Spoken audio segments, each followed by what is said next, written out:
Well, I think what's fascinating here is that Judge Collier did respond back to Chairman Nunes and Chairman Goodlatte to their request for the transcripts from the FISA court when the FBI actually made the application to spy on Carter Page.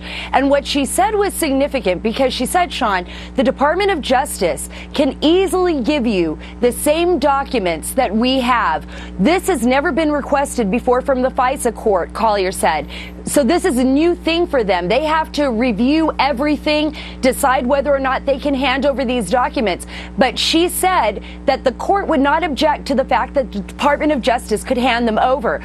Well, I confirmed tonight that Nunes and Goodlatte did request those documents from the Department of Justice, and the Department of Justice never responded to them. Look, Greg, let's talk about all of that from a legal perspective.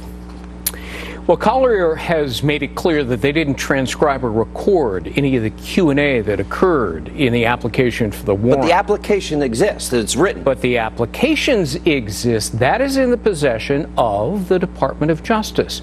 And Congress has the legal authority to request that from DOJ. They should hand it over. Those that don't contain... One quick question, not to interfere. Well, why is the judge saying, the FISA judge saying that the executive branch can release this?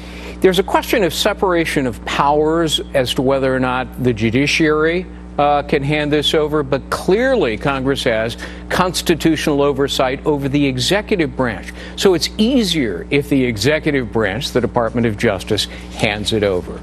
You agree that the president's right as it relates to Jeff Sessions? 100% right. Why would he rely on the Inspector General? They have no prosecutorial authority. Because Jeff Sessions is the Attorney General in name only, and he's not running the department. And I suspect he's being told, don't appoint a second special counsel. He's been asked 3 times since last July by Congress to appoint a second special counsel. He ignored the first 2. I suspect he didn't even see those requests. Then in November, he said, yeah, I'm thinking about it. Finally, yesterday, he hands it off to the Inspector General, who has no prosecutorial authority, can't compel witnesses, has complained that every time he tries to talk to the DOJ and the FBI, they stonewall him or provide documents heavily redacted.